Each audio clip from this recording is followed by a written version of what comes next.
Welcome to Nightlight. Step away from the mainstream and gather around as we enlighten the world and our realities and travel this cosmic journey we call life. Join us as we share with you and provide that beacon that can guide us all to a better way. Explore with us as we examine a metaphysical montage of spiritual insights, covering everything from the mundane to the magical, UFOs to unicorns, and everything in between. This is a time of awakening, of sharing and evolving, of spreading our wings and soaring on the cosmic breath of creation.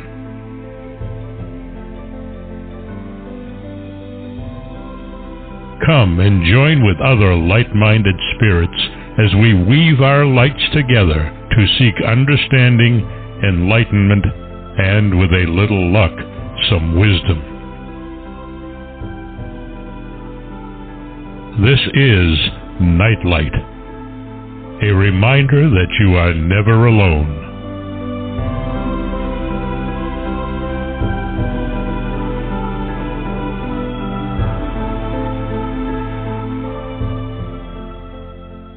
Welcome, everybody, to Nightlight. I'm so glad you could join me today. I have an amazing book and author with me, and I am so glad that all of you are here to share it with me because every now and then I make a discovery that proves to me that I don't know it all, or that I don't know more than I thought I knew. Either way you go. Her book is The Lost Continent of Pan, the Oceanic Civilization at the Origin, and Susan Martinez is the author. This is a book that if any of you have any questions about sources and what came when and how things are connected, this is a book you want to read. I've read it once, and it's the kind of book you almost have to read a lot more than once because there's so much material here. Not only is there so much material, she connects the dots and pulls a lot of material together that you always wondered about, but you didn't know how it fit, and she shows you how it fits. It's the first. It's not. I don't know if it's the first book of the trilogy, but there are two other books that are in this series. I would suggest that you look them up and find them too. If you loved this book as much as I did, you'd go and order them both, and I've already done that. The book, again, is The Lost Continent of Pan, the Oceanic Civilization at the Origin of World Culture. And in it, she speaks of many things, of shoes and ships and sailing wax. It speaks of the destruction of the vast continent of Pan, also known as Lemuria or Mu, in the Pacific Ocean 24,000 years ago. It was the greatest catastrophe that ever befell humanity, yet it resulted in a prehistoric golden age of arts and technology thanks to the sons of Noah, who, forewarned and prepared for the disaster, escaped in 5 organized fleets. Theirs was the masterful culture that seeded China, Egypt, India, Mexico, and Peru, explaining the sudden injection of the same advanced knowledge and sophisticated arts into those widely separated lands. She examines the diaspora from the sunken continent of Pan and finds traces of the Oceanic Pan civilization in arts and technologies from canal works, masonry, and architecture to writing, weaving, and pottery, but most importantly in the art of navigation, the hallmark of the survivors of the catastrophe. Using archaeolinguistic analysis, she reveals the mother tongue of Pan, hidden in strikingly similar words for royalty, deities, and important places in vastly different languages, including Quechua, Maui, Sanskrit, Japanese, Chinese, Greek, and Sumerian, as well as English, through the prefix Pan, which denotes all-encompassing. She reveals how the Pan diaspora explains the mound builders on each continent and the presence of white humans in Native American legend, the red-haired mummies found in China, and the Ainu of Japan. She shares recent genetic stories that reveal Polynesian DNA in Central Europeans, Mesopotamians, South Americans, and the 9,000-year-old Kennewick man, and shows how Pan provides the missing link. She reveals why carvings at Gobekli Tepe are similar to Toltec artistry, why stone towers in Japan and Easter Island are identical, and how the Pacific Ring of Fire was activated. Moving the Garden Eden from the Fertile Crescent to the South Seas, she strikes down the pervasive view of Atlantis as the source of ancient knowledge and exposes the original unity of mankind in the ancient Pacific continent of Mu. It will blow your mind, I promise you. Susan is a PhD, a writer, a linguist, teacher, paranormal researcher, and recognized authority on the I want to say ayahuasca, I don't know why, on the OASP material. She's the anthropology from Columbia. She has a graduate and anthropology degree from Columbia University, and she's author of several books, all of which I think you will find enlightening, amazing, enthralling. I don't know how many words I can put in here.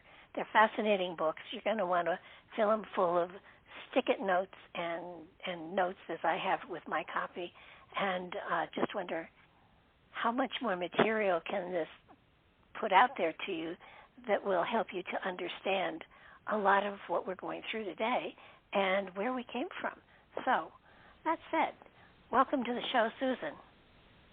Hi, Barbara. Hi. Hi. I can't speak more highly of your book. I really can't. There's so much material there that makes so much sense that you wonder. I mean, you did the research, and it had to have been a phenomenal amount of research because your sources are impeccable, most of them, and you just kind of sit back and you look at it and you say, now this makes sense. I've often wondered what happened way far back. Everybody's real good to, 10,000 years ago. They've got it all figured out, and much of it is wrong, which I thought was delightful.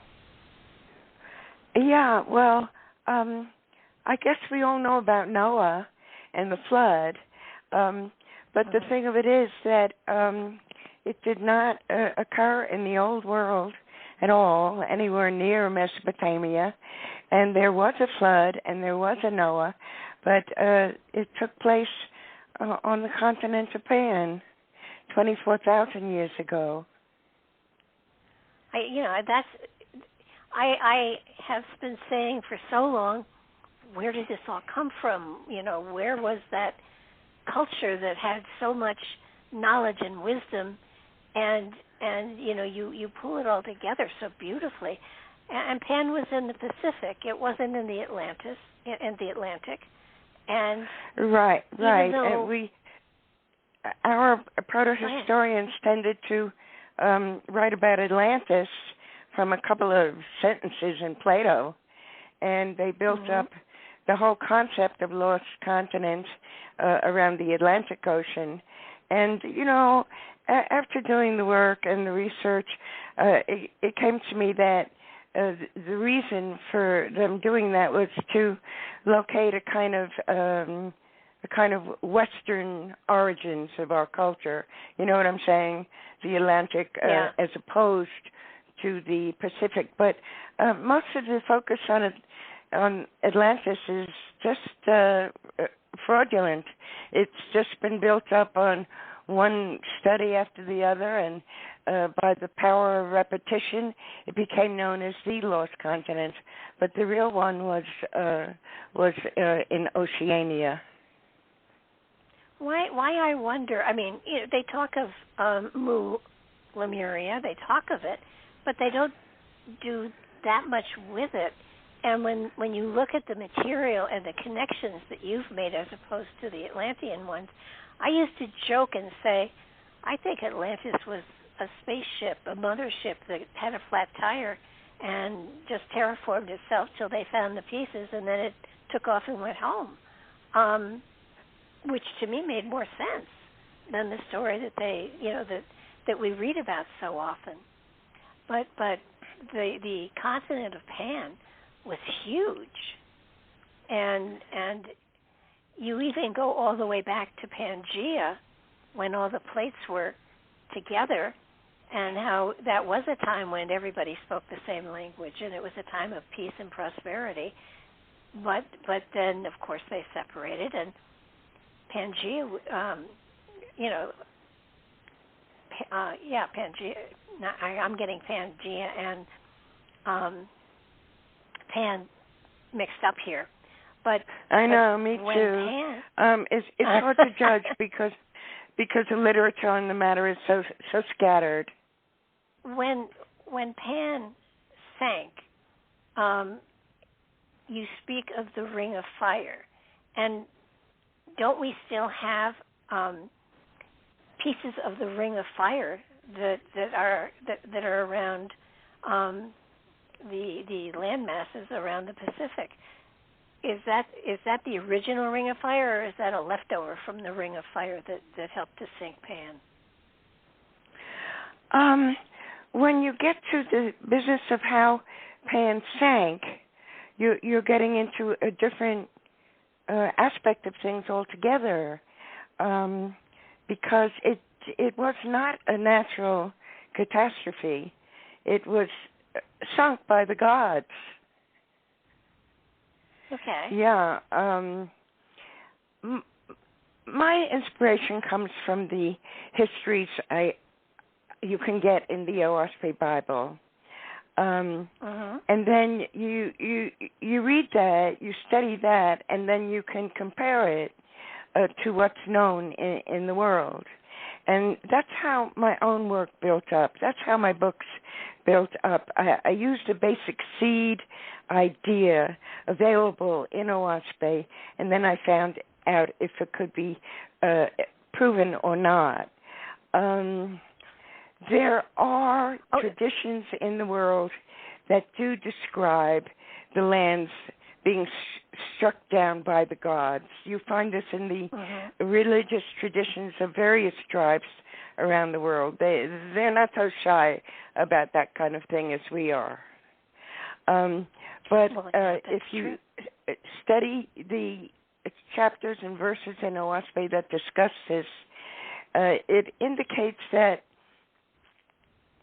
I'm going to backtrack a little here and try to tell this story. 24,000 years ago,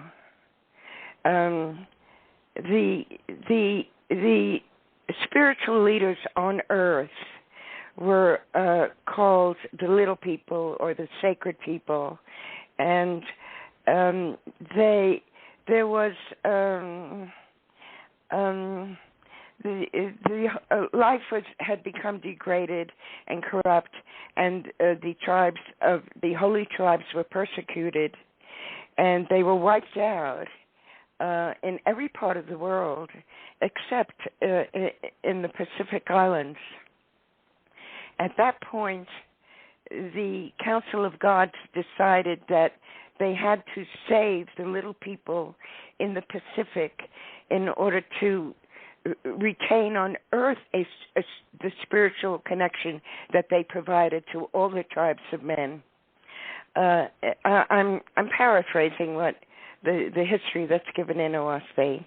And the rest of Pan was so corrupt and so dark and doing such horrible things that it was decided to sink the continent of Pan and rescue the sacred people. At this point, the story has resonates with something that we heard in the Noah story, in the biblical version. at some point in the Bible, it says that Noah was warned of a coming flood and had his sons prepare and make ships. Well, that's pretty much what happens in the continent of Pan. The little people, being spiritually attuned, were told by their mentors, their invisible mentors, that a destruction was coming and that they had to begin shipbuilding, and they did that. And so they were able to make their escape before, just before the ruination and sinking of Pan. And they went out in 5 fleets, 5 separate fleets. And there were 34 ships in all. And you know something, Barbara, that I came across, it might be in the book, is that the Irish, the Irish have good memory for some things, especially spiritual things. They have a little story about ancestors coming around to them in 34 ships. And I found that so interesting because the number corresponded to the actual number of ships that did leave Pan 24,000 years ago.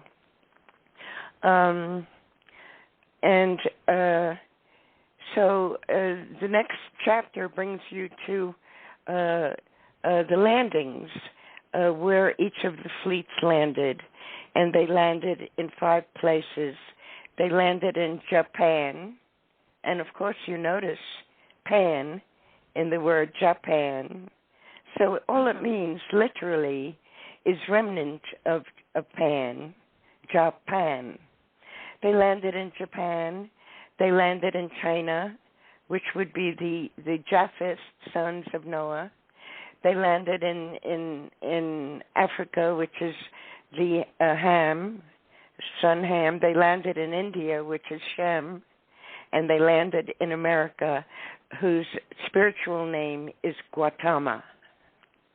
Mm-hmm. And so with all this going on, I was able to trace in each of those places what kind of memory the holy people retained of the ancestral motherland. And it's there. It's there if you look and if you have the time to do the research. Yeah, I that's where I was so amazed.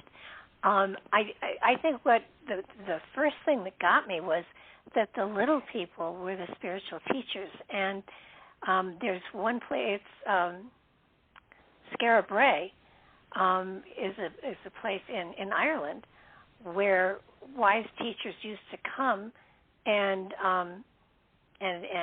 teach the people, the children or whoever from the many tribes in the area, and they found that one of the teachers was a very short. The term is it isn't. It's not little people. It was. Name is gone. But they were the little people, like 3 feet high, dwarf. They were dwarves, and so after a while they didn't come anymore. But it's one of their fables, and apparently the wind has uncovered some of the places where they lived, and they show how it was set up for little people. And I think the fact that little people play such an important role in everything out there, it blows me away that the knowledge of them or their histories just isn't there anymore, and they end up in circuses instead of the fact that they were the foundation of a lot of the spiritual stuff that we are working with today. Well, don't let it blow you away, because our science is corrupt. It is corrupt because we are obliged to maintain and retain and idolize the theories that were developed centuries ago and that weren't even true at the time, but that so much has changed that they couldn't possibly be true. I'm talking about Malthus in the 18th century, Darwin in the 19th. And, you know, the Darwinian theory of evolution is responsible for a lot of the corruption and falsehood in our textbooks and the things we learn about the past. Well, it was set up as a political charter. When you develop a theory that you call fact, and it's a theory that says there are superior and inferior races, then you're on your way to having a charter myth for imperialism and expansionism. True. And you speak also, though... Don't count on it. Go ahead. No, you go. I said enough. Okay. I think what amazed me is that basically the first people here were white, and they were little people, you know, white, blonde-haired, blue-eyed type people, and that you find their remnants everywhere. And the only place that I can, you know, my knowledge of all of this is definitely not anywhere near yours, but the only place that I can see is that in China with the Dropa people, that culture is still very short, and that there's remnants of those people that come from I don't know how many thousands of years ago, but they would be considered, I guess, dwarfs. And okay, go ahead. And they, their own legend says something like that they came from a spaceship, which is interesting because the original progenitors of the little people were angels. The angels, that's another amazing part of the story. The angels came down and took on bodily form and mixed with the indigenous races and produced the little people. So they were like half angel and half beast. But they were the only ones invested with spiritual power. And like I say, when it came around to the troubles in the world 24,000 years ago, the gods could not afford to see them exterminated on Pan because they were the last remaining people on Earth with spiritual power. And that's the only thing that could save the Earth then. And again, now that's the only thing that's going to save us. In fact, I'll point out one more interesting fact. The 24,000-year cycle is actually it's a mathematical figure that is used in prophecy. It had a name in the olden time, and it was called a gadol. A gadol lasts for 24,000 years, and it's a period that has a beginning and an end. The word gadol actually is still in Hebrew, and it means great. It means great. It has approximately the same meaning of a huge unit of time. And so the Gadol, since the sinking of Pan, is now complete, 24,000 years later, and we are starting a new cycle. And chances are there will also be a great deal of destruction before the beginning of that new cycle. Yeah, that's foretold in lots of places in I know, the yugas, in the yugas, exactly, in a lot of places, so that it's you know we're not sitting here being prophets of doom. To be honest with you, once this happens, then a golden age can be reborn, which would be really cool. That's exactly right, and it won't come cheap. It won't come cheap, no. Particularly with half of our own country voting for racist and destructive leadership. It won't come cheap because that's what we're faced with right now. So it's got to play out, and that's what it's doing now. Even this year, it's going to be some kind of turning point. We've been looking at the numbers. those numbers, by the way, 24,000 years is one of these gigantic numbers, but the number system used for prophecy was crystallized by the Egyptians, and they were called winter tables. And they had such a high culture at that time, they sent their mathematicians out to every part of the world to study their own cycles. And when they came back, they put together the tables of prophecy. And the units of time that they use are multiples of 11. And we're familiar with it. Our own science knows about it. The 11-year sunspot cycle. And then the next important multiple is the spell, and that's a 33-year cycle, and that's the same as a meteor cycle. And then it moves up to the next important one, the 66-year cycle, the 99-year cycle, and on and on. It's a very interesting aspect of the figures presented in OASPE. That's where the winter tables are given in detail in the OASPE Bible. Does this 24,000 in any way correspond to the progression of the equinoxes as well? I've been asked that question before, and I'm not familiar enough with the precession of the equinoxes to answer, but that's a 26,000-year cycle, so there is a difference. But look at the day. The day is 24 hours long. The number 24 has always stuck in my brain, and now that it's 2024, I think we're at a definite turning point, or what do they call it? A hinge of history. We are at a hinge of history now. I would. Everything we're going through as individuals, we've got to realize everyone's going through it. Everyone's trying to sort this out.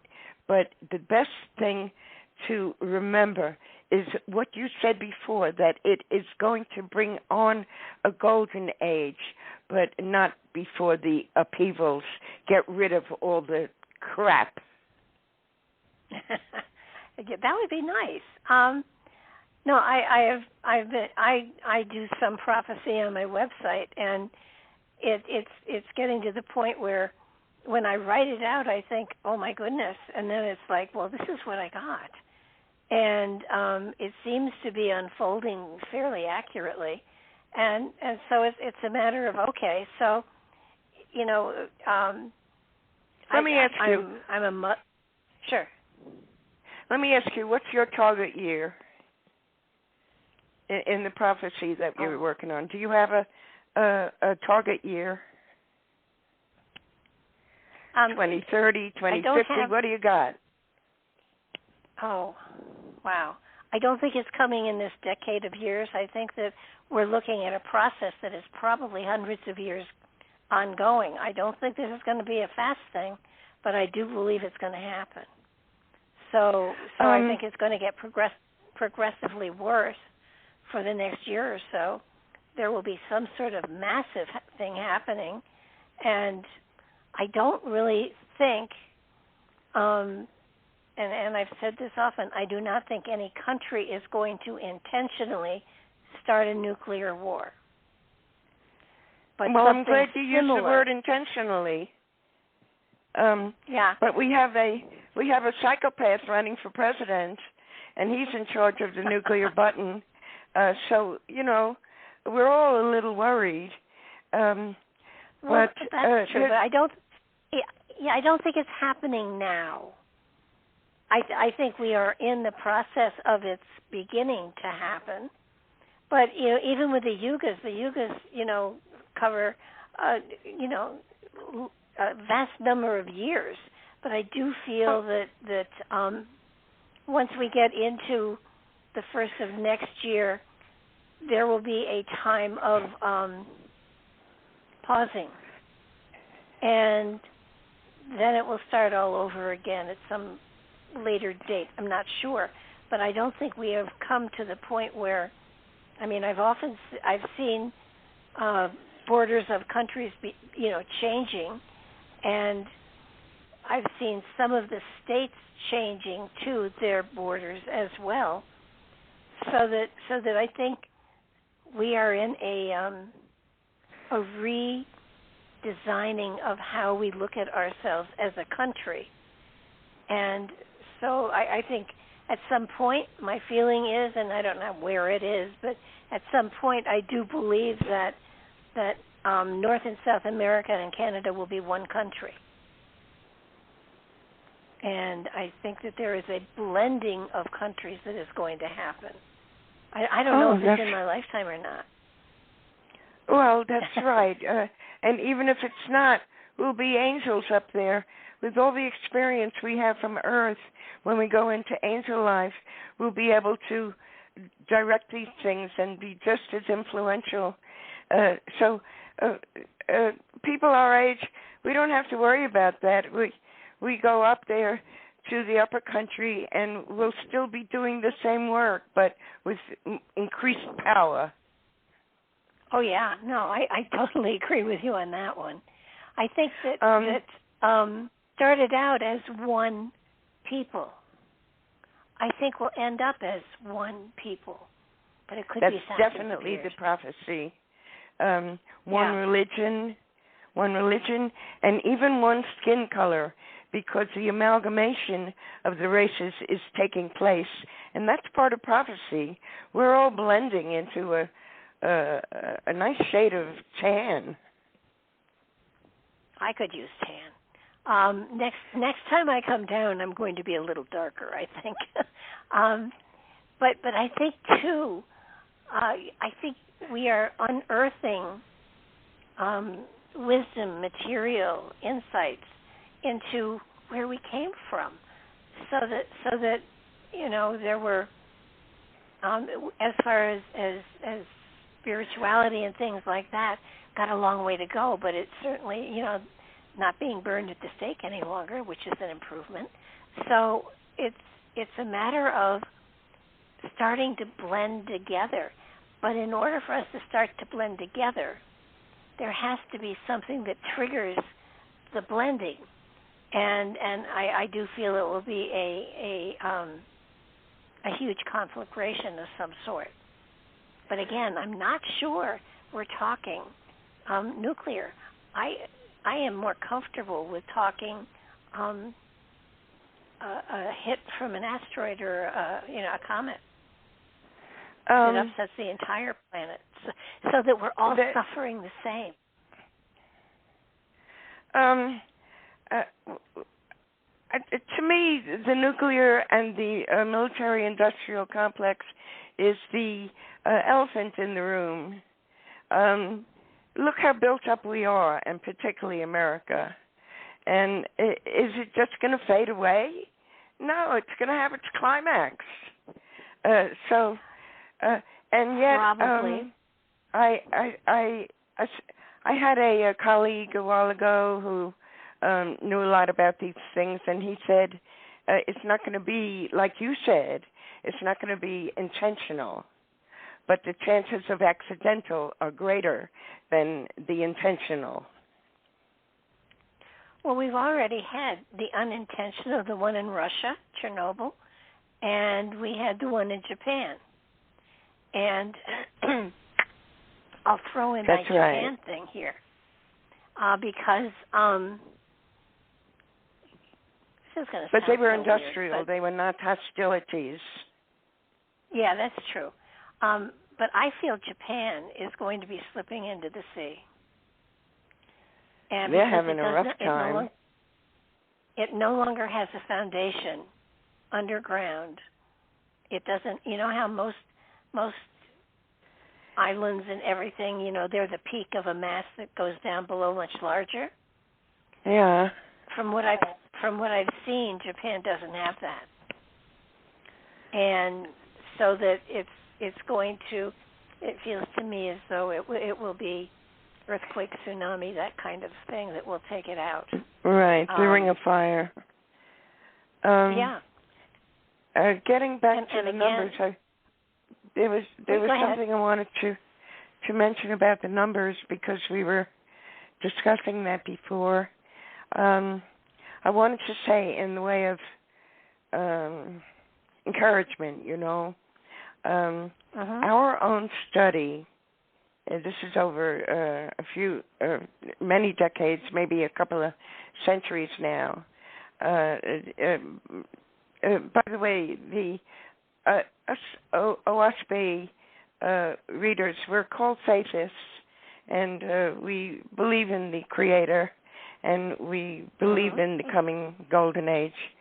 I'm trying to talk about the numbers that my colleagues have been working on, and what we have come up with most recently is the year 2034.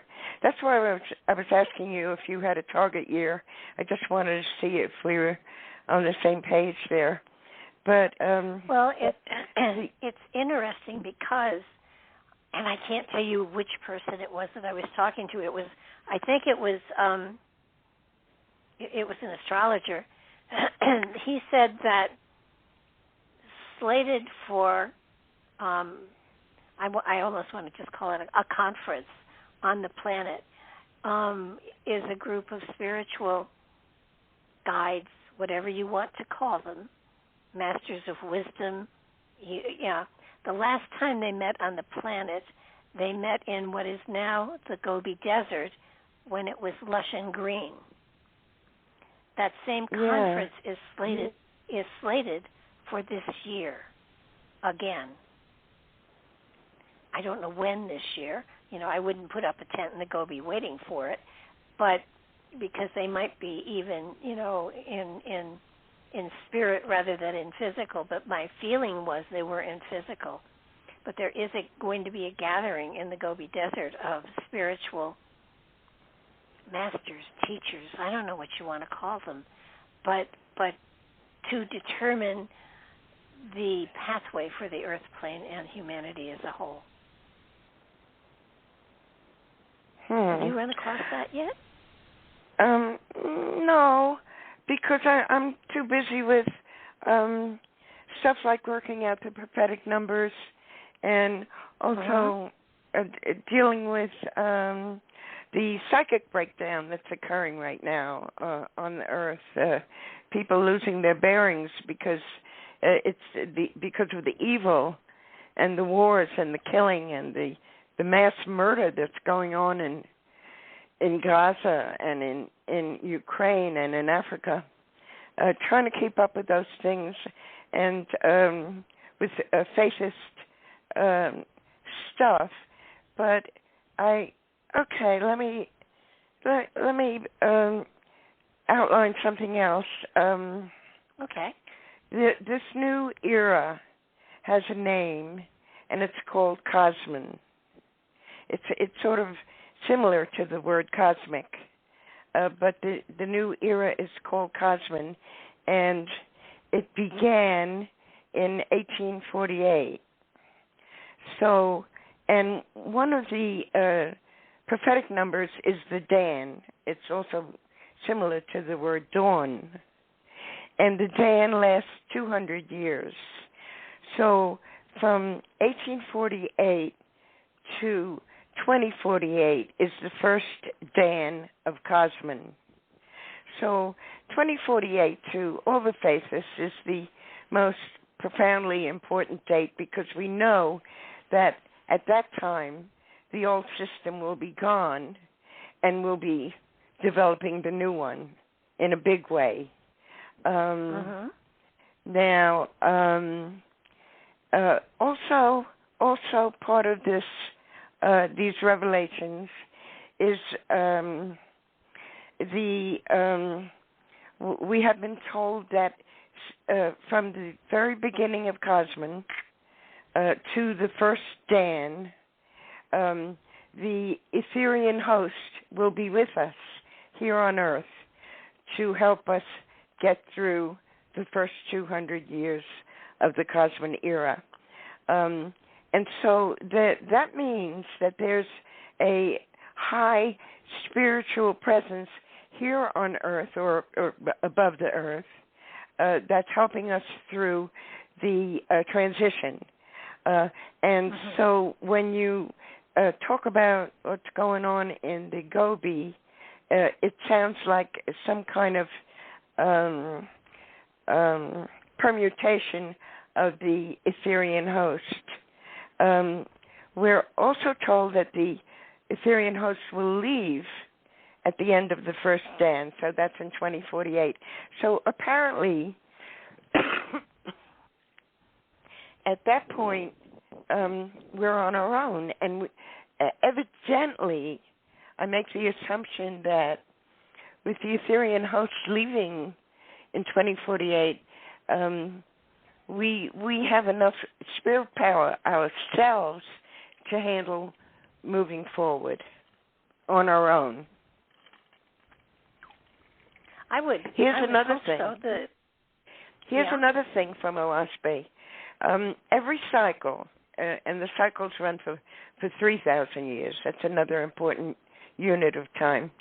Every cycle since the flood, every 3,000-year cycle has begun with spiritual power and then went into darkness. Wars and corruption and imperialism. That's how it's been on the planet. Starting with Zarathustra 9,000 years ago. He was the first prophet of man 9,000 years ago. And let me see, where am I? What am I trying to... Oh, I know. Every cycle... Zarathustra 9,000 years ago. 6,000 years ago was Brahma, and then 3,000 years ago was Moses. But now that we're in Cosmon, there will be no prophet, but thousands of prophets. Thousands who can perceive and express the truth and work in that direction. So even the Israelis and other people realize that there's no chance of a Messiah coming. So one of the translations for the era of Cosmon is the time of knowledge. So that when we get enough knowledge of the cosmos and of our own selves and of history, we can do it ourselves without a prophet. Well, that's the one thing that I have that I speak of all the time. We have the tools. We just don't understand that we really have the power, and we're not stretching to use them because we have everything we need within ourselves, the connection to a source, the power to turn our lives around into a positive, joyful expression of the wisdom and the spirit that is out there. And it's, more and more I'm running into people that aren't looking for, tell me about what's coming. It's, can you help me find the tools I need to do it myself, which I think is fabulous. I didn't quite understand that. Are you talking about yourself or other people? I'm talking about myself as a spiritual counselor, someone who deals with people all the time, who does readings and things like that. And over time, and I've been doing it for like 50 years, so over time when people came to me, it was, you have the power, you tell me what's coming because I don't know how to do what you do. And now I'm hearing people saying, help me learn to do what you do so I can do it for myself. Oh, now I get it. Humanity as a whole is shifting and changing to, I know you're not that special, you just worked harder at developing those muscles. how do I find them and how do I work with them, which I think well, is fabulous. It's a battle because the culture itself, the media, the movies, the commercialism, everything, the religious attitude, the corruption of science, everything steers us away from our own powers and our tools. So people are easily swayed by the general consensus, you know what I'm saying? But what you and I are talking about is not the consensus. It's the new light. And it requires so much rethinking and sacrifice that to tell you the truth, Osprey says, do not count on conceited adults to change. Their emphasis is on the young and on the children. The very first set of faithists in the world set up an orphanage in New Mexico before it was tame. Geronimo was still running around. And so, the focus is on the young. It's not on, we've been brainwashed and indoctrinated, and it's very difficult. So that, and in the same vein, the emphasis among the faithists is prevention and not healing. That's a hard one for you because you're a healer. Yeah. But and I'm a healer too. But that is the doctrine. That is the doctrine we embrace. Well, they've been very clever. We must prevent they take and prevention, and it involves really being active in social life. And if you have to start a group and it's just a group of one, you do it anyway. Oh, yeah. Well, yeah, I often tell people if you can't find what you're looking for, then become it. That's right. Each of us is so charged right now with the mandate to do something. And those of us who don't are going to be the losers in the big changes that are coming. Well, I think what your book does, among other things, what I find is fabulous is that you really do connect the dots. You really do explain how the evolution happened and that burst of technology and healing and all of that happened all at once. It wasn't a slow evolution. It was a bang, I'm here. And it did change the destiny of humanity to a great degree. And I think we're coming closer to one of those times. I think you're right. But I don't think we have to build ships this time. I do think it's a matter of getting out there and educating. What I love about your book is that you are showing how traditional religions today are founded on situations from the past, and they aren't unique. They are merely an extension of something that's already gone before.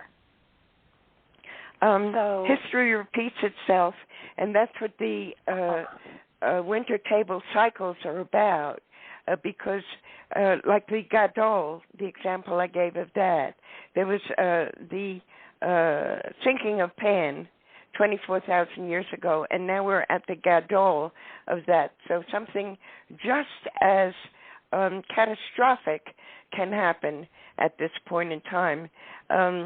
All of the prophetic numbers, the 11, the 33, all of that requires going back in history and looking at the dates according to those numbers in order to get a feeling for what's going to happen when they recur. Well, they're all master numbers, and people have to. I think when they look at them and they interpret them, they aren't applying the present time to any of those dates, and it's sort of like if this happens on this regular basis throughout time, and we're at that space. Oh, isn't that cool? But nothing's happened yet. But yet is the operative word. You know something's coming. You know there is something that is about. I hear a lot of people saying to me, I have a feeling that something's going to happen, but I just can't figure out what it is. They're right, because we do have intuition. Look at the pandemic. It hit on the 99-year cycle from the Spanish flu at the end of the First World War. That was, by the way, the numbers vary a little. Like the sunspot cycle, which is 11 years, can vary from 9 to 13. So it's not strict, but you do follow the numbers as given. And the 1918 pandemic, okay, and here's another thing. 1929 was a stock market crash. So the 99-year cycle for that is coming up in 2028. And I've been working with that a lot lately, and that's the year I think we're going to have the economic meltdown. Okay. I would agree with that, because that will be the change of the power in government, theoretically, yet again. And I mean, I don't know who.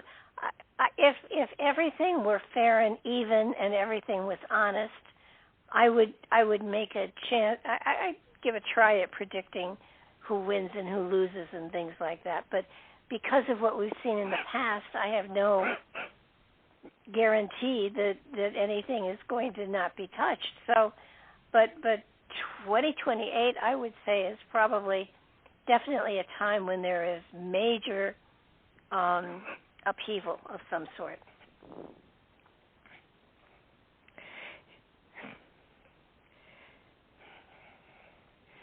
And they're saying we'll the Chinese are going to overtake us economically in 2028. And I say, fine, because we have a different purpose here in America to lead the world, not as an economic power, but as a spiritual power. And that's also in prophecy. That America was fashioned to lead the world out of despotism and bondage. Well, when you stop to think about it, there has always been slavery of some sort going on, and people are slaves to their credit cards these days. So slavery is still ever present here. So that's right. But you know, I think also when you talk about the Chinese, I think they are getting ready to take over Taiwan. I think they will reintegrate it into their boundary lines. I know. I think that's given. There's a lot of things that are stacking up right now for World War III, and that's one of them. The South China Sea, Taiwan, Hong Kong, what's going on in Yemen, Iran, Syria, Russia. It's very serious, and it's all part of the same picture. It gets more global every day. It does, but I'll tell you why I don't think it's going to be nuclear. Because first of all, the Chinese want our heartland. They want our farms. They want our land because they're running out of food. So they don't want to corrupt the land of the U.S. at all. And as far as overseas, I think the same thing is true. I don't think they want to pollute the land, and that's why they won't actually use a nuclear bomb.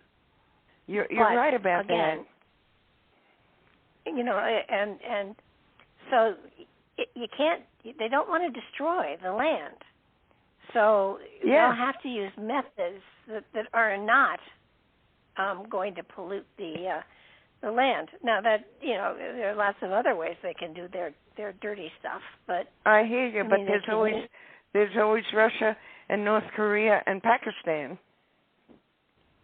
They're all nuclear powers. Israel too. I think the gift of fire was a great gift. The gift of light was an even better one. I don't know how we got a hold of the nuclear concept, but we shouldn't have. I think it was a mistake. Somewhere down the line, somebody screwed up. Well, it started with getting rid of the Nazis. Well, they were ahead of us. They were ahead of us as far as nuclear weapons go. Well, I meant the bombing to end World War II and to destroy the Nazi influence in Europe. And then after the war, the scientists from Germany went over to America and made a kind of secret pact and started working on our arsenals and bomb building and even UFO technology. You know, they brought, you know, the Foo Fighters. Your husband would know about that, right? Oh yeah. The Foo Fighters in World War II. That was a Nazi UFO technology, and they brought it here after the war under Operation Paperclip, and we started working together on bombs and all that. So you said you don't know how it started, but to me it started there. Well, it was a technology that shouldn't have been played with, and then we have the CERN collider that is splitting atoms and creating mini black holes and stuff. I think that unfortunately our intellectual abilities in many cases have outdistanced the spiritual expansion within us, so that you know, they're not equal anymore. They don't balance each other out. You know, and that sort of thing is what they used to speculate was the reason for the destruction of Atlantis, that they got too good at dark technologies, and so they destroyed themselves, something like that. You know, there are a lot of theories about Atlantis. But none of them made sense to me. I mean, Lemuria makes sense. It just, I mean, your book is, you just researched it so beautifully that. Thank you. You know, Thank you. It's just fact. I want to. It's. Well, it's yeah, just but facts. you know, yes, but we aren't giving our children the facts. Do you know there are schools that no longer teach the Holocaust because they say it didn't exist? Where's that going on? I'm here in Tennessee. My neighbor's son, the teacher said, no, that never happened. Now, I have met people with tattoos. I know it happened. Well, yeah. I'm Jewish, so I definitely know it happened. Is Tennessee a red state?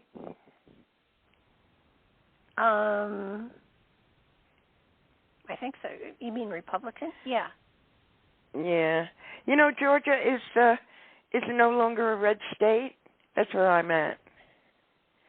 It came out purple state. It came out a blue state in the 2022 mid elections. Well, in all the years that I've been working with people, when people talk about wanting to move, I say to them, make sure you're moving to a place that demographically coincides with your belief system. Well, not going to tell them that's going on a big scale, and it's fairly underreported. But I saw a good report on it recently, and doctors and teachers have been moving out of red states, and Republicans and MAGA people have been moving into red states, and it's really happening, like you said, about the borders beginning to change in this country. It really is manifesting, and this is something I can align with Awaspe prophecy, which says that mankind, at this point in the coming of Cosmon, is going to divide in half, and the ones who are not for good human values and peace and love are going to go their own way with their own beliefs and with their guns and with their own laws.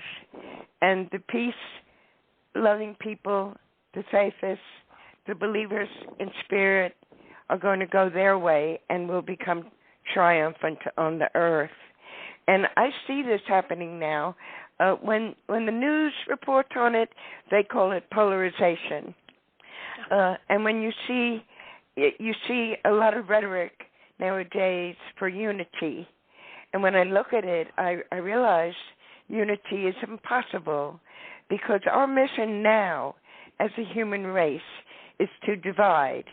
In the Holy Bible, it's called dividing the sheep from the goats, the wheat from the chaff.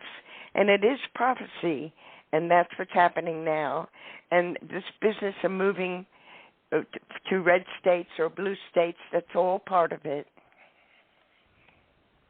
Well, it's funny because I moved from, originally I'm from New York, and I had been living in Connecticut for 16 years, and I moved to Tennessee because this is where my son and my grandchildren are. So, I didn't look at it, I didn't make the move thinking politically, but I'm glad I did. It is amazing how even the element of how people express their spirituality is so different. Whether they are attending traditional religions and churches, or whether they're doing spiritual work with spiritual churches, or whether they are kind of just on their own spiritually because of their belief system just doesn't dovetail into anything that's still out there. That's where I am. Even though I am an ordained minister, I'm non-denominational. And it's just, everything is changing and shifting, and people spiritually are looking for new places where they fit more appropriately. And I do know some people that are going back to the absolute Orthodox traditionality of Catholicism, and those people are very unhappy people, and I don't understand it, but they feel more at home with the rules and the dogma than they do with the freedom of a spiritualist. Well, that's a dividing for you. People are making up their minds. People are choosing. And that's inevitable. We each must go our way now. We have this new era. Another point in OWASP, I might as well mention it because I've given so much else. Starting around 70,000 years ago, began the system called Cephas, and that's an ancient word. You might find it in some languages, but the translation is more or less the established order, the establishment, the established order that goes by rules and goes by caste divisions, C-A-S-T-E. The established order of Cephas breaks up in the time of Cosmon. And so it has run its course.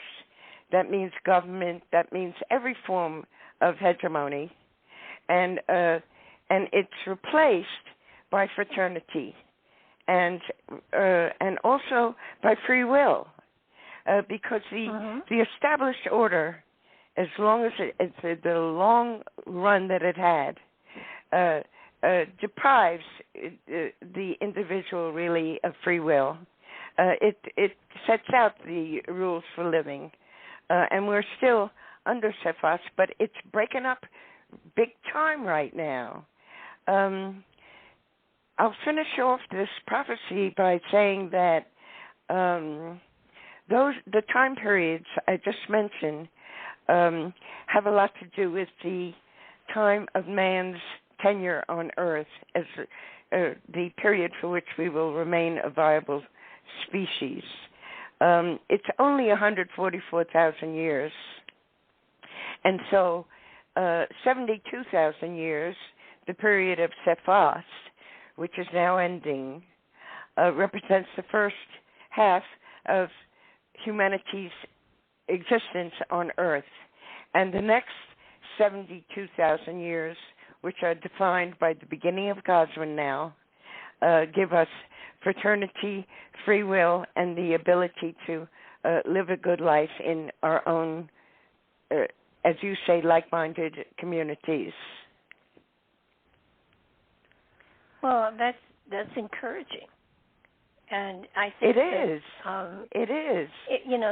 It's unfortunate that structures have to be, and it's true. I tell everybody that when you see something coming down, don't really be sorry for it, because it means something better can be built. And that is so important to be understood.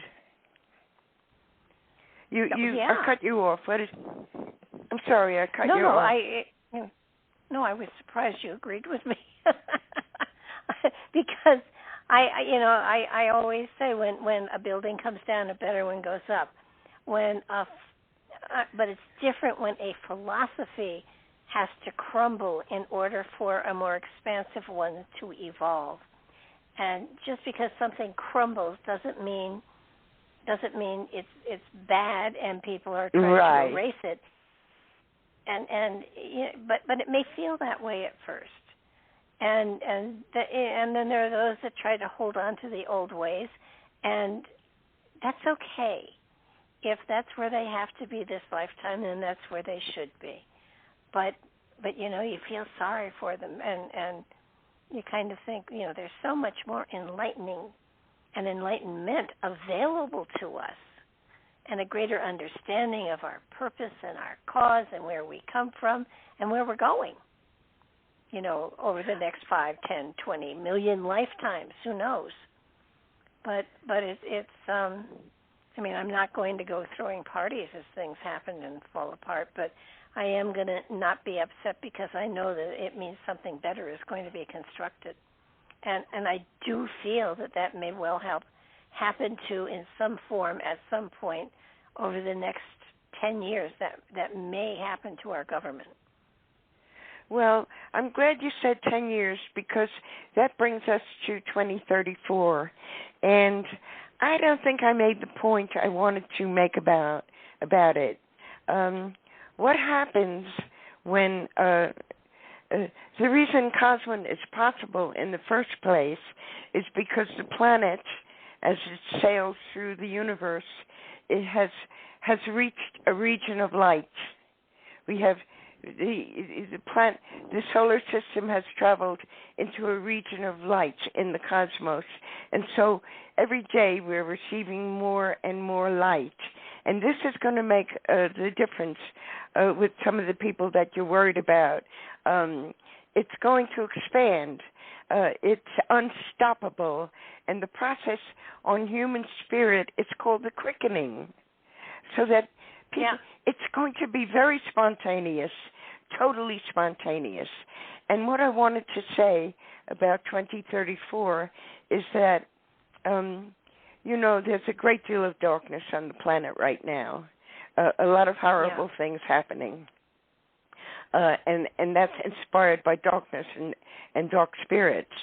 But by 2034, according to the patterns of light, the darkness and the light will come into balance. And from that point forth, the light will be stronger than the darkness. So that's where all your hope and all your optimism is. And we really are sticking with 2034 as an important date. So that's 10 years from now. It's only 10 years from now. Yeah. But the trend is in our favor. Prophecy is on our side. we've got to stick to our intuitive understanding, and there's so much we have to shed in the way of what society has put upon us. Yeah, and with the times that we're going through now, everybody is struggling just for survival. They don't really. It's almost impossible for them to take the time to expand into the spiritual, and yet a lot of people are. And I applaud them, their trip, because it's so exciting. And yet, when you're struggling to feed a family or keep a roof over your head, it does make for it's more difficult to get into that aspect of self. Although, with every person that I've spoken to, and I've had the radio show for 15 years, and I've been interviewing people for all that time. All of the people who I have found are quite light-minded. Everyone speaks of meditation, and one of the fascinating things that was in your book, which I found fascinating, was that the chambers, the stone chambers, the passage tombs, and everything like that had the little entranceway where people could sit in absolute darkness and listen to spirit, is something that we have in the Northeast. There were over 800 to 1,000 of these stone chambers that nobody knew what they were for.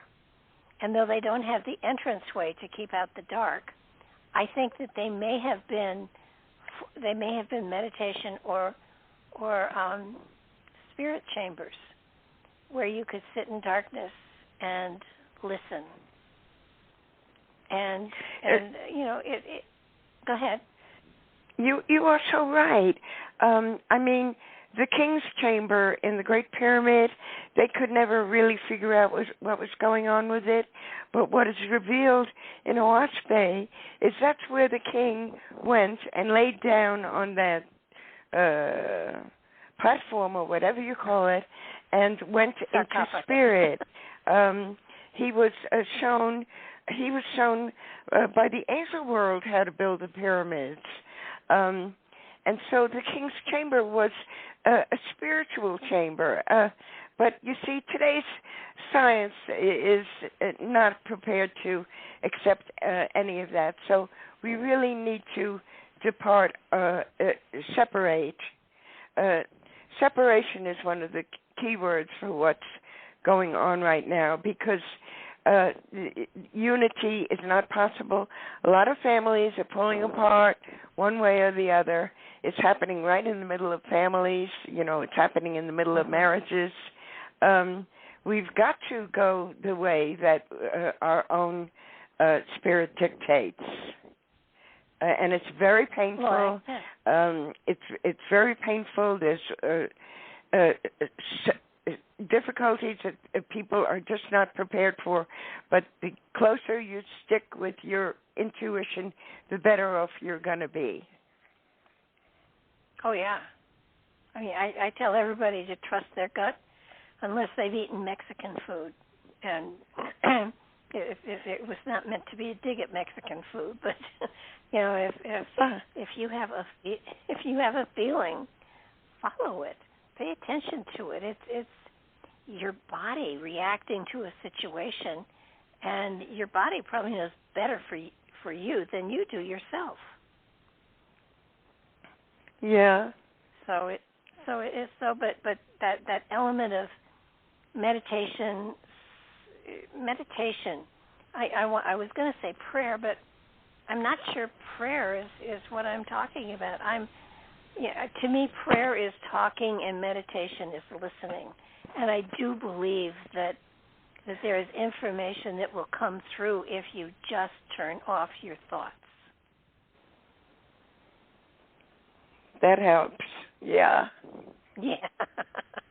Yeah, it does. It's hard to do, but it does help.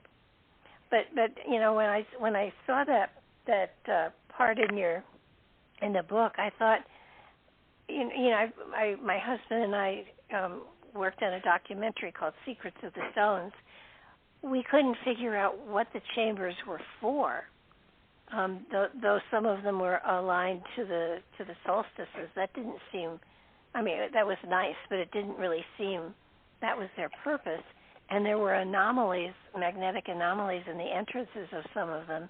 But again, that didn't. We tried really hard for a number of years to draw interest to these chambers because we really felt that they had something important to say to us, but we couldn't figure out what it was. And where are they located? All over the Northeast, mostly in New York, Connecticut, New Jersey, New Hampshire. On my website, there's a button you can click that says Secrets of the Stones. And I have pictures of them. They're corbelled construction. Nobody knows who created them. The Native Americans, the colonists, didn't know where they came from. They asked the Native Americans. They didn't know where they came from. And the corbelled construction takes you back, to the, back in history to, not even the Irish monks, I believe, did them. So the Phoenicians did corbelled construction, and the stones are humongously heavy. And I think originally they had identified 800 of them in the 1800s, just in the Northeast. And by the time we started looking at them, there were only 200 left, and he and I were able to go into at least 100 of them. Are they round? So, yep. Well, the spirit chambers are round, yeah. Well, yeah, and mostly created out of granite, and that has a lot of crystal in it. So, yeah. So, that's. I mean, I tried. I know they were not burial chambers because I would have picked up on spirit there. I know they were not storage places because there wasn't cross ventilation. I know they weren't something to live in because there was no opening for smoke or windows or doors. So the only thing, that I thought communication. But the fact that they were so similar to what was in Europe fascinated me. And so it's kind of like we have these hints that time has left us, and we haven't figured out what they are. We've just tried to make them into something we think they are. And I think that goes for pyramids, for passage tombs, for instance, when we spoke yesterday, I was talking about, I think it's at Teotihuacan, where where they've got the road of the Avenue of the Dead, where they have the structures on either side of them. And the fascinating thing is that the stairs were not constructed for my feet or your feet, but they were constructed for little people's feet. Mm. And nobody ever, took that leap, but they were definitely constructed for small feet. Nothing the size of. There's a lot of that in the Maya territory, and they even have the aluks, the little creature, and they still have some huts that have just the small opening for the small statured people. I'm wondering. I mean, they were here thousands of years ago, and there aren't a lot of them left here. And I don't know if through time they even maintain their purpose of being on the planet. But when you look at the DNA, you can see that they're linked. And I would love to check out the DNA of the Dropa people because they've been consistent through time. I mean, they've been around. You know, their story goes back pre-Diluvian, I would think. But that was another thing that when they were talking the Rh negative blood, where did that come from?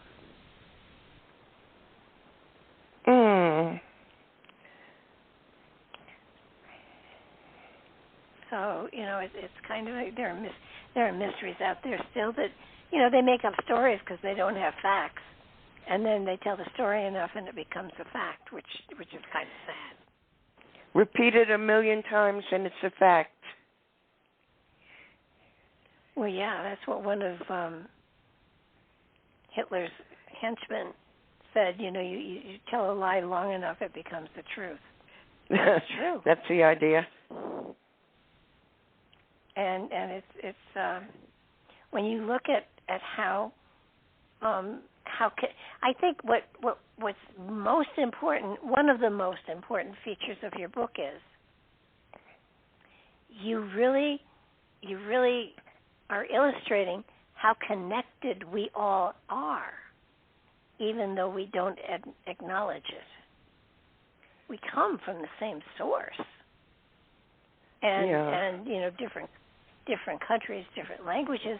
But as you so carefully illustrated, you know, you have similar things across continents that came from the same source because of the word patterns and the connection to the same origin. And, the mother language. Yeah. So, I mean, that's one of the beautiful parts of your book, that you know, while we came from this, and if we came from the same source, there should not be war. There should not be, you know, vengeance. There should not be anger. I mean, we come from the same source. It's kind of like your book does remind people. I mean, there's so much information, it may get lost in all of it, but one of the major things is that we all come from the same place. And we all come, you know, every. I love the fact. I was fascinated by the fact that that it was the color was originally white. How do you account for the fact? Is it just time and climate and things like that bring in the different colors of the skins?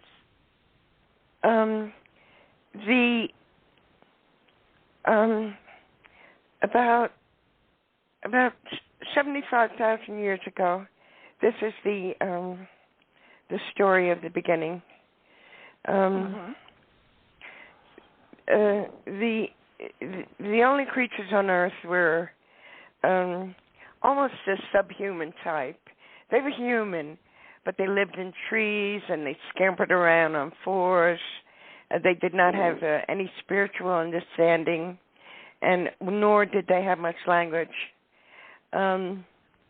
That's when the angels came down and were given manifest body form, and they interbred with the Earth people. The Earth people were the skin tone of the Earth people was dark, you know, like the Earth, brownish. They had long arms, and the angel people had no coloring at all. They had white hair, and I didn't get that right. After they mated, the angels had taken physical form and mated with the Earth people, and they produced the little people. They're called the Ehen race, and they were very little, 3 feet tall, perfectly proportioned, but had no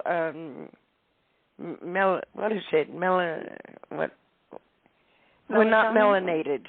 were not melanated. Okay. They had white hair or yellowish hair, and no color to the skin. I have a feeling their skin was somewhat transparent. At any rate, the history of man goes down from there, and none of it is Darwinian evolution. None of it. And all of it, 100% of it, was a mating of different tribes. Because at this point you had these holy little people who, they didn't know much, but they just had a spiritual connection with what was above. Mm-hmm. And they went ahead, and you had these little people, and they went ahead and mixed with some more of the earth tribes, and a new kind of man came out of that. And he was kind of mixed. The skin was not as dark. The hair was not as crude. The little people had silky hair. So the next generation that came out of these mixings was different again. It was tan-colored skin, higher in height. You see the blending of the races. And this continued all the way down to Neanderthal, Cro-Magnon. All of your creatures in the fossil record were the result of the mixings of the different races. What made me get into that? There was something that you said. Oh, I wanted to know where, because originally it was that everybody on the planet, we came from a white.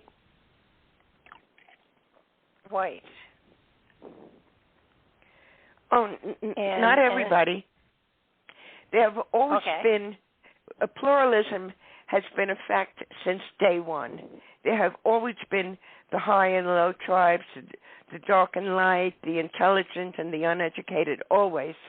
And they usually kept to themselves, but there was a certain amount intermarriage. Sometimes it was forbidden, sometimes not. But the result is us. We're totally mixed morphologically. There have ever since the creation of the little people, there have always been the dark and light-skinned people on Earth. Okay. Well, it's you get to the point where that makes sense,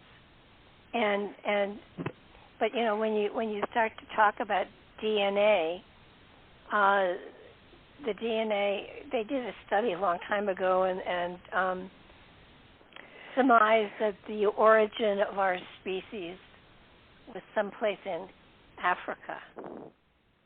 And now I'm wondering, where did our species come from? Are we from We were reproducing Pangea? in all the continents of the world, and the Africa is just another political myth.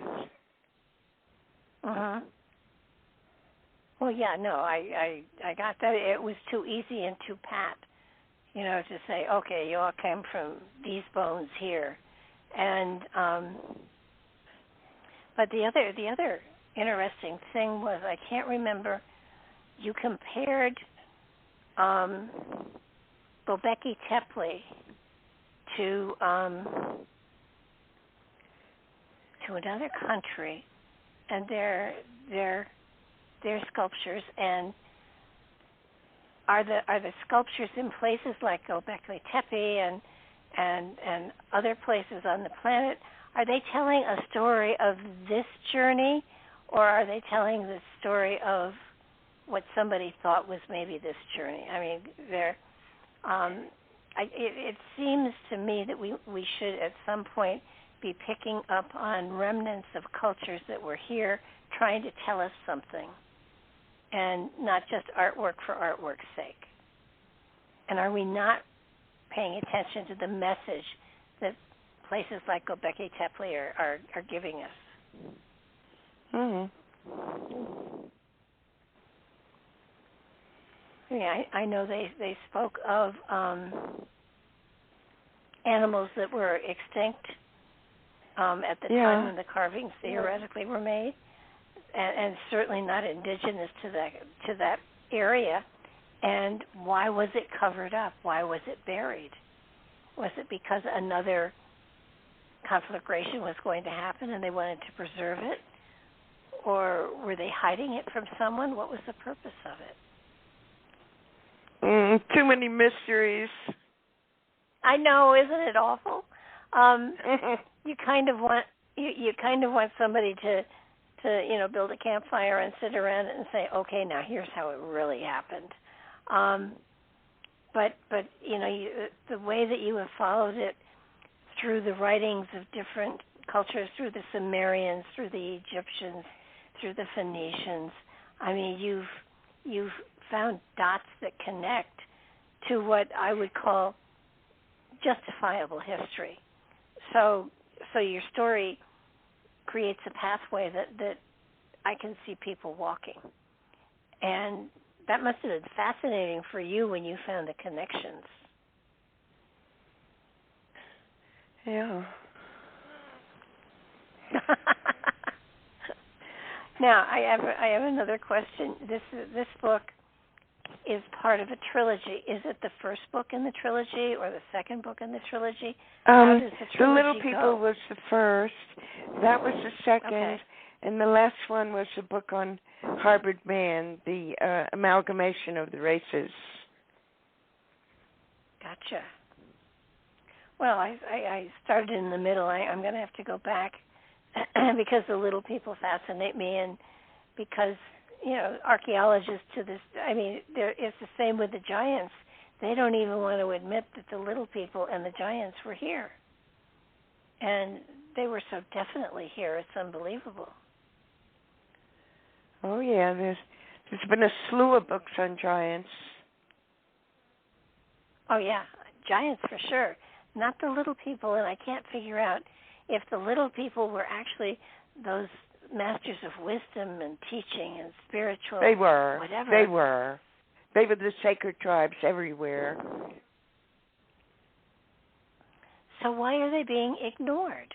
Is it just it's too weird and they don't want to bring it into the books, or what? Honey, because our current science is corrupt. It's ruled by masters who are not interested in the enlightenment of mankind. Yeah, they're locked in history is what they are.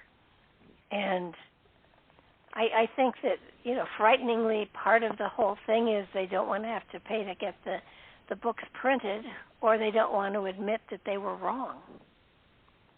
And it's very hard to admit you're wrong when your life, when you think your life depends on it, and it probably does. I think that is one of my gauges for determining whether a person is a valid person as far as their teachings and everything else. If they look at you, if you ask a question and they look at you and they say, I don't know, that is a person that I will pay more attention to than someone who tries to create a story to answer my question. Sure, I know what you mean. It's fascinating in that they justify. You justify. To me, the pyramids all over the world coming about at the same time frame within a good variance of time. They all came about at the height of their development, and things that came after it were definitely not done as well, which would indicate, there was somebody here that had the technology, and when that person was gone, and or their survivors, the technology went away, and things started to fall apart. And the Great Pyramid was obviously there before all of the other pyramids were there, and the culture tried to copy them, and the others have fallen apart and crumbled, and the Great Pyramid is still there. Do you have Do you have a guess as to, do you think the Great Pyramid was just for initiation and spirituality and nothing else? It was about power also. And it took a lot of slavery to get it built. Yeah, I think I don't. I'm not sure I buy a lot of the theories about how the stones were cut and how they were put together.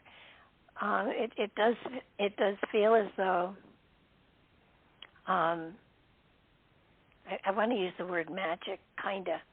I think some of these stones had to be lifted in place in ways that we aren't aware of. I think so. They had good science. The Egyptians were the scientists of their day. They're the ones who developed the winter tables and sent mathematicians and scientists all over the world to study things and bring it back for them to develop their own systems. Yeah, they are. It is really quite amazing. You mentioned Namdao in many places. I'm wondering, was that another center of some sort? Which one? It feels Namdao. Oh, in the Pacific.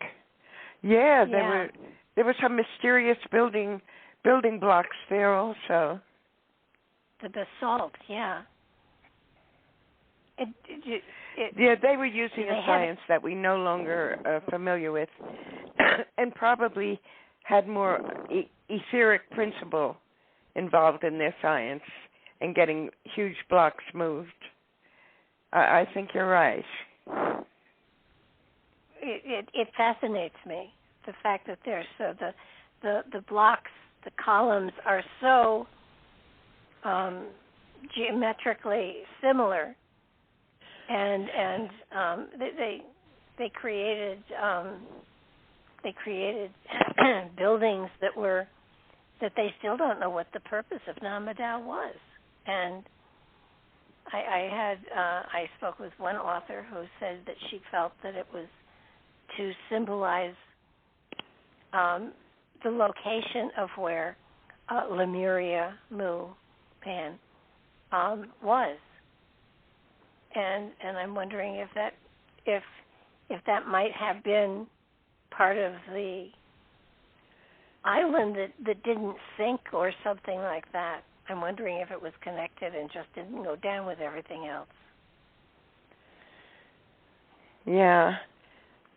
Too many mysteries. Oh, absolutely.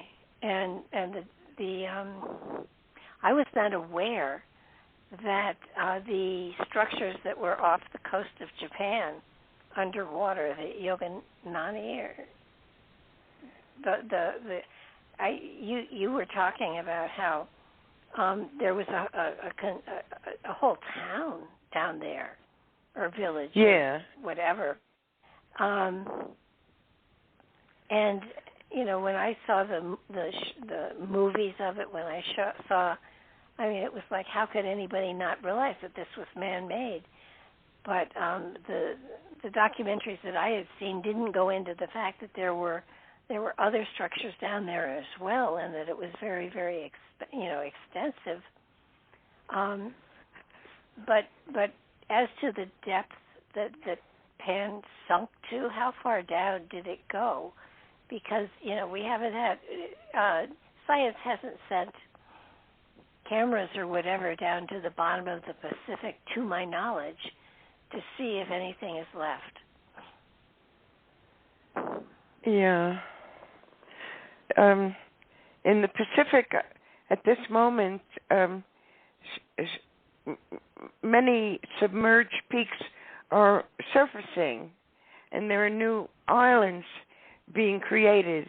It just must be part of what the Earth does in cycles, but there's new land, new dry land coming up in the Pacific as we speak. Well, mountains rising. When you look at the map of what Pan was, I mean, it almost is the entire Pacific Ocean. I mean, it wasn't. It was a land mass more than an island. It appeared, and that all of the little scattering of islands, and Easter Island and some of the other islands there were just the remnants of mountain ranges and things like that. Oh yeah. If that's the case, and I would be inclined to think it is, why haven't we looked for it? Well, you're asking corrupt science to do your will, and it won't work that way.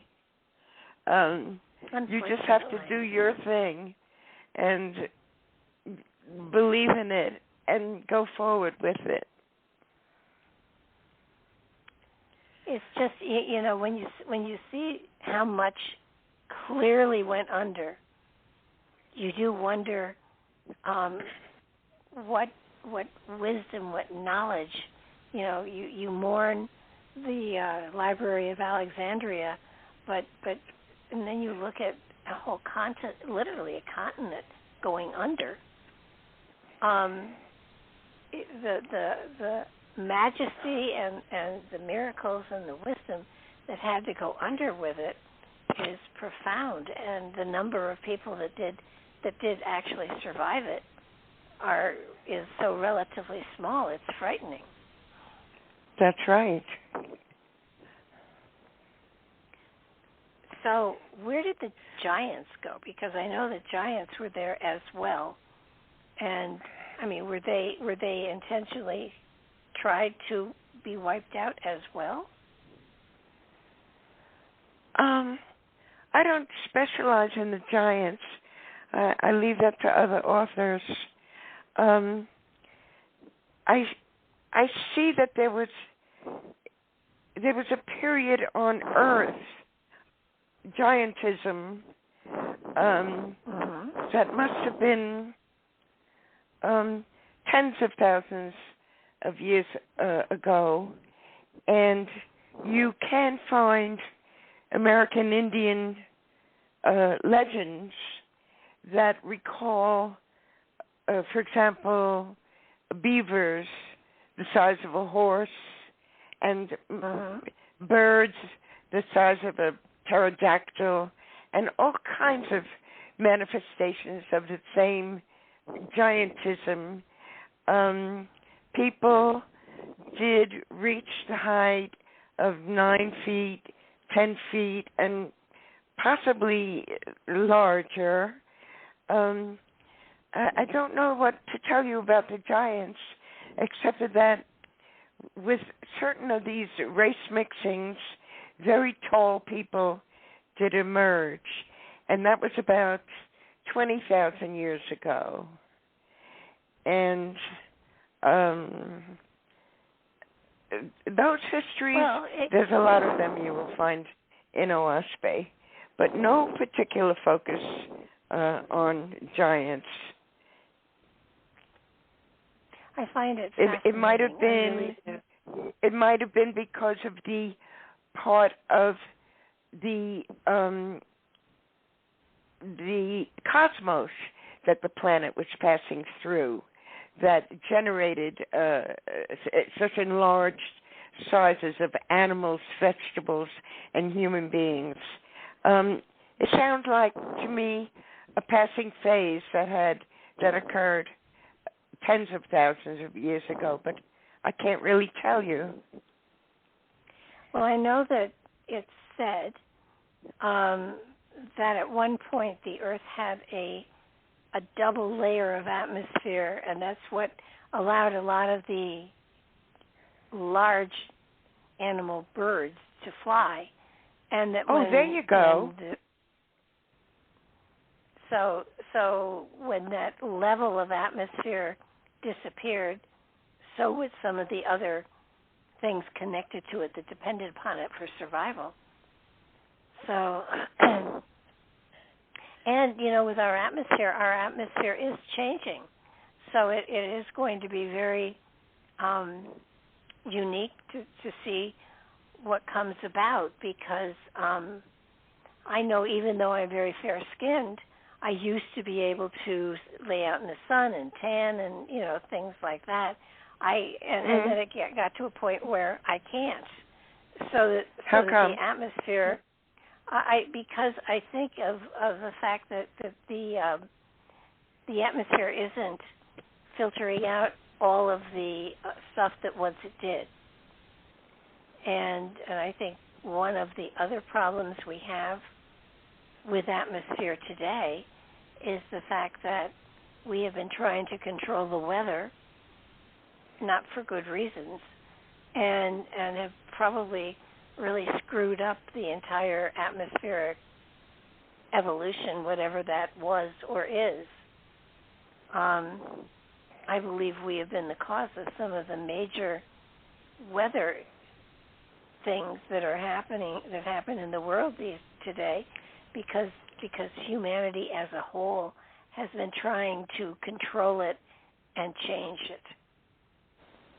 The tsunami that hit Haiti, I think, was man-made. That's just me. Oh, that's just my opinion. And what made you think that? I kind of got it in a dream, to be honest with you. Oh, that's so interesting. I've been into the same thing, and I was researching the skyquakes last year, and some of the people are researching the chemtrails and even the fires of the past year or so did not seem like wildfires at all. I don't believe they were. And the huge installation that is up in Alaska with HAARP, and HAARP isn't the only place, because I think it's all over the world that they have stations like that. And I think that by trying to, I'm in Nashville, and the farmers here are confused about when to plant and when to harvest, because their schedules, the way they've read the weather up to this point in time, have always been very consistent. Not so now. I'm a gardener, and when I was in Connecticut, I had a huge garden, and I have a small garden here, and I don't even know when to do the pruning, because the weather is so strange. It's hard to tell when it's safe to do it. Well, the way I react is that just go ahead and use your woman's intuition, and I think you'll be fine. Probably. Well, I have no choice. Exactly. I think that scientists have just, I don't know if they're full of themselves or what it is, but they seem to be doing experiments with things that they have no right to deal with. And one agenda of the secret elite is to depopulate the planet. They're doing a good job. Yeah. And the best way to do that is through war, for sure. That's one way. So famine helps also. Yeah. And disease. So it's just, I'm treading very closely here. I don't want to get this show kicked off the air, so I'm not going to go as far as I'd like to on it. But the element of, they have the power, they have unlimited funds for the most case. Why aren't they really working on disease and helping people to live better? Because the billionaires are taking over, and the money power is taking over, and democracy is fading away, and we are headed for and got 1 foot already into a grand human crisis. And the only way out is to come together and find a better way of living. And we're going to need to do that. I'm glad you're a gardener. Well, I am too, except it got to the point where, well, see, the other thing is our climate is changing. 2 years ago, we had 1 week of over 105 degrees every day. Last year, we had almost a month of 100 degrees. I mean, you kind of wanted to take umbrellas out and put them over your crops, your plants, whatever. And so, you know, with pole shifts and everything else, and the plates shifting, which they have, at one time at one point, Antarctica was actually at the equator. So it's a matter of these shifts are happening faster than they used to, and it's harder I don't think to get so. it to... No? I don't think so. I think it's a natural process of oscillation where the poles change place, east and west and north and south, and I think that's natural, but they built up a lot of crazy theories about it. But I think the planet has always done that. But the weather manipulation you're talking about is a serious thing. Oh, absolutely. And so it's, you know, it would be great if they developed it to help redirect hurricanes or diminish cyclones or, you know, any of the major disasters. But like you said, you know, depopulation is important. People like 100 years ago, people like Tesla had developed the technology to do that. But, you know, they rejected him in this country. And, you know, he went to the Germans. They were the ones who took him on. That's how they could develop UFOs in the first place. Amazing. Well, Tesla was a unique man. No doubt about it. We have enough science and technology to disrupt hurricanes, but the powers that be want to do the opposite. You know, with hurricanes and cyclones, the only kind of storm I'm really frightened of is a cyclone. So of course I moved to Tennessee, and I mean I've seen the damage that a cyclone can do, and it's just so profound, it's unbelievable. I've never seen it. Oh, it's I was not hit by one, but we got the warnings to take shelter, and we did, the cat and I, and for almost 2 hours at one point, and areas close to me got hit, and you know, just literally sides of buildings and whole buildings were gone. It was God. It was phenomenal. They travel on a swath, and I'm happily located in kind of a valley, so that, you know, hopefully I won't be hit, but I still take cover. And it is scary when you can drive five miles away and see whole villages wiped out. Yeah. So it is a strange. I have a friend from Mexico, and I asked her how they did when they had an earthquake in her region, and she said everyone just left their house, and no one was hurt. It gives you an idea of how safe a one-story dwelling is. Oh gosh, yeah. But I can remember one of I'm waiting for California to have a major one, and I'm also, the other one I'm waiting for is the New Madrid fault line that goes up the Mississippi Valley just about. I'm so close to it that I could have possibly waterfront property if the Mississippi's involved. But that one was they said it the equal to a 9. And when it went off in the 1830s, it rang bells in Philadelphia.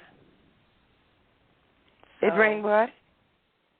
It rang bells. It was so destructive that it was felt all the way on the East Coast. Oh yeah. And it went right up the Mississippi. I mean, that's where the New Madrid fault line is.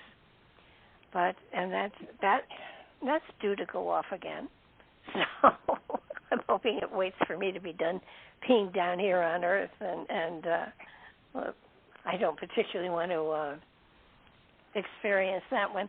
I just noticed our time is up, and I got to thank you so much for spending time and helping to put the word out about your book and all of the wonderful material in it. And I want to I'm going to invite you back for your Little People book, because I'm going to definitely pick that one up and read that again. And then I'll go to the third one. But well, that's great, Barbara. You have keep up the wonderful work.